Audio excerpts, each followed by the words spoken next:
Dalam teori finansial atau dalam kita membuat penilaian dari suatu aset, ada dua hal yang akan paling sering kita ulang-ulang, yaitu yang pertama itu waktu atau time, dan yang kedua itu adalah risk ya.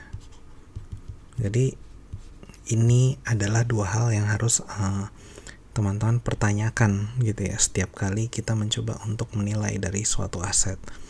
Karena sebenarnya kalau seandainya tidak ada unsur waktu dan risiko, masalah finance, soal valuasi itu cuma jadi semacam masalah mikroekonomi biasa ya. Kita cuma bicara berapa nilainya, supply and demand aja gitu kan, antara berapa banyak yang supply yang ada, kemudian berapa banyak permintaan, berapa banyak juga hasil equilibriumnya. Tapi karena ada time dan risk, inilah yang membuat masalah dalam finance itu agak-agak sedikit tricky. Jadi salah satu contohnya dari sisi time ini adalah prinsip yang kita pegang bahwa cash flow saat ini berbeda dengan cash flow masa depan. Jadi uang $1 saat ini berbeda dengan $1 minggu depan, 100.000 rupiah saat ini berbeda dengan 100.000 rupiah tahun depan. Dan yang terkait risiko itu adalah bagaimana membuat model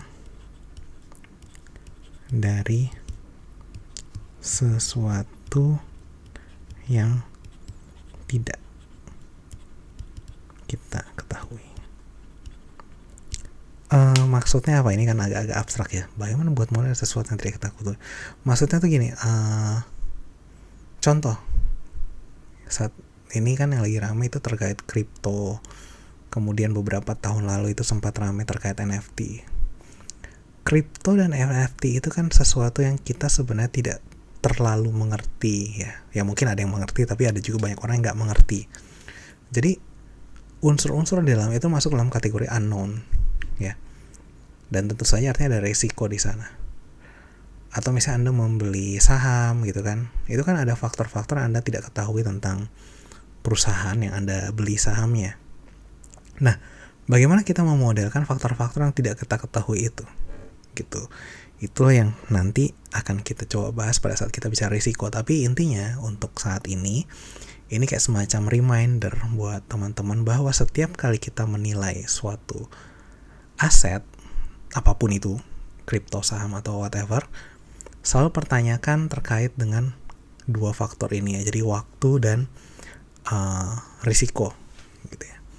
Nantinya untuk dari sisi waktu ini akan sangat memudahkan kalau kita gambar timeline di setiap kasusnya. Jadi untuk membedakan pada saat titik T sama dengan 0, kemudian pada saat titik T sama dengan 1, valuasi pertama, valuasi kedua gitu ya. Jadi biar kita bisa membedakan gitu antara valuasi saat ini misalnya versus dengan valuasi 2 periode kemudian.